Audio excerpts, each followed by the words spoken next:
So in this video, what I'm going to try and do is explain to you how you can basically get your home Wi-Fi plugs like this, potentially like a little a generic alternative, or well, in fairness, I see the same problem with TP-Link, and they're the main ones I've had experience of, TP-Link and generic ones like this.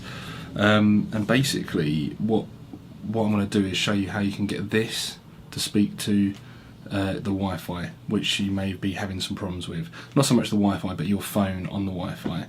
Basically in the setup process for your Wi-Fi plugs, or lights, or any other things like that. So I guess the first thing to point out is that these guys normally live on the 2.4 gigahertz. This one definitely does. It says it on the sticker on the back here. My TP-Link ones definitely do as well. There's a number of reasons why you would choose 2.4. One of them, I think, is because 2.4 goes further, so that you're going to have less problems with like your socket not working because it hasn't got a signal. Also, and this is just me imagining, it's an older technology, so I assume that the chips are cheaper.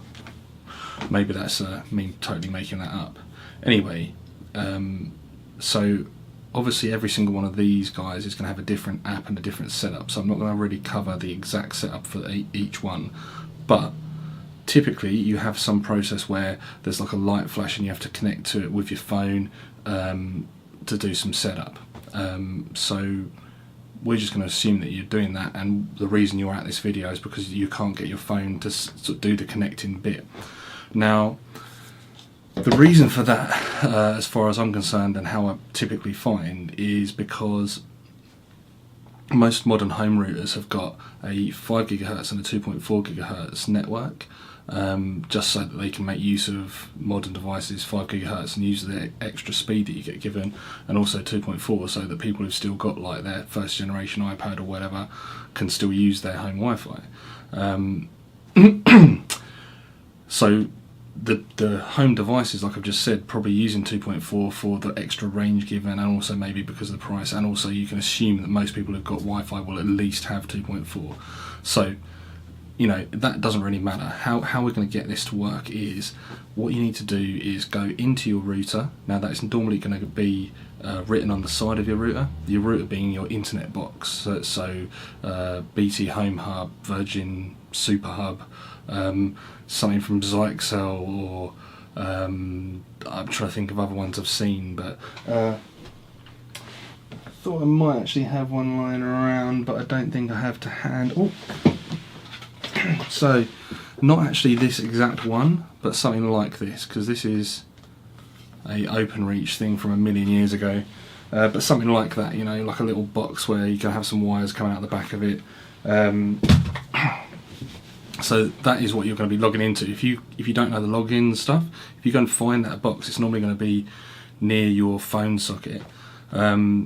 Then look on it, there's normally a sticker which tells you the information you need to log into that. And then you just go onto your phone or your computer, go to typically 192.168.0.1, with dots in between all of those numbers, the IP address of your router, log in, and then normally there's going to be the option to have 2.4 and 5 gigahertz enabled or disabled. So you might have to navigate some menus in the wireless settings or something. On my one, which I'll show you in a moment, you can enable or disable the 5 or the 2.4 gigahertz networks. So what you want to do is disable the 5 gigahertz network. Now the main reason for that is that most mobile phones, like I've got an iPhone, but I know most modern phones of any type are going to do 2.4 or 5, but they're going to favour the faster one, which is going to be 5. So you're going to find that it will, if it's available, it will go to the 5 gigahertz network. So excuse me. What you're going to do is disable the 5 gigahertz network. That means that your phone is going to fall over onto the 2.4 gigahertz network, which is then going to put it on the same network as your home automation devices, so your little sockets and stuff like that. Once they're on, they should just connect easily. So my advice would be, when you're setting up your new plugs or your new lights or whatever, just turn off 5 gigahertz, get it set up and working, turn it back on again once you've finished. Now remember to turn it back on, because otherwise you're not going to be getting the speed that you could be getting.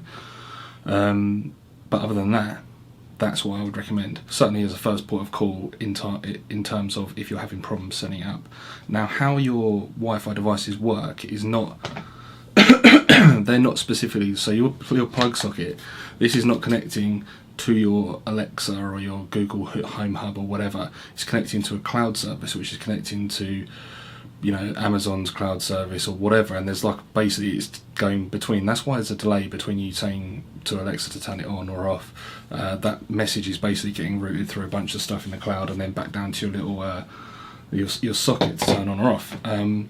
So that means the fact that they're still going to exist when your phone is back on the 5 GHz network, or your Alexa's on that, or whatever. I don't know what network the Alexa is even on, but certainly your phone is on, probably going to be on the 5 GHz. It doesn't matter, because they're not talking to each other. As long as your socket can talk to the internet, and your phone or your Home Hub or whatever is is able to talk to your the internet, then everything will be fine. Certainly, that's my understanding of how 99% of these things work. So, and certainly it's enabled me to set up plenty of these things. So, if you're having some issues with connecting on like your eFamily cloud in this particular generic plugs situation, if you're thinking, well, I'm following the instructions, I'm doing what it says, why is this not connecting? It's basically because this and your phone are on two separate networks. They're not talking to each other. To you it looks like they're on the same network, but they're not. So just go into your Home Hub or your router, turn off 5 GHz, your phone will fall onto the 2.4, and then they will be on the same network, and you should be able to go. But like I say, remember to turn it on, and just to quickly show you what that's like on a Virgin Home Hub, here we go. Okay, so this is in my Virgin Media Home Hub, where you've got 4 and 5 GHz, 2.4 rather, and 5 GHz networks turned on. You can see a bunch of devices there. If you come into advanced settings, wireless signal. My Home Hub's really slow, I think, but nonetheless. Anyway, so if we were to click on this and then apply changes, then basically my phone is going to connect onto the 2.4 GHz network. I can do the setup, and that's basically it. But then obviously once you've done it, you need to come back in here, enable 5 GHz, apply changes, and away you go. So yeah, I mean, it's not always going to be the same exact like structure in your router. Normally you have to go to 192.168.0.1 or 192.168.1.1. Typically, if you are struggling to get onto your router or Home Hub or Super Hub or whatever other companies have got, if you go physically to the device, it will normally have what URL you've got to write in to get there, and this is just a web page. You access it through your computer or through your mobile phone, and that's basically how you'll do that. So make sure you have actually got a 2.4 GHz turned on, and also disable your excuse me, disable your 5 GHz, and then that way your devices will be forced to go onto the 2.4, and then they're going to talk to your smart devices. Okay, so back to video me. Anyway, yeah, that's that. So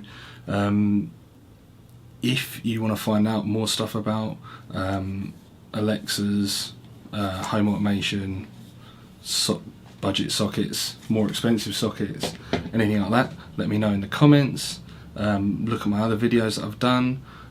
Subscribe for exciting further updates. Ask me questions though. I mean, I don't really know what stuff people want to know.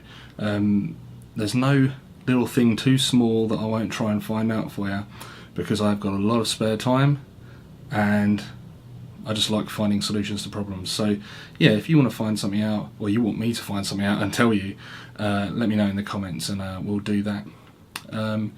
Anyway, until then, good luck with your wireless plugs and lights and stuff.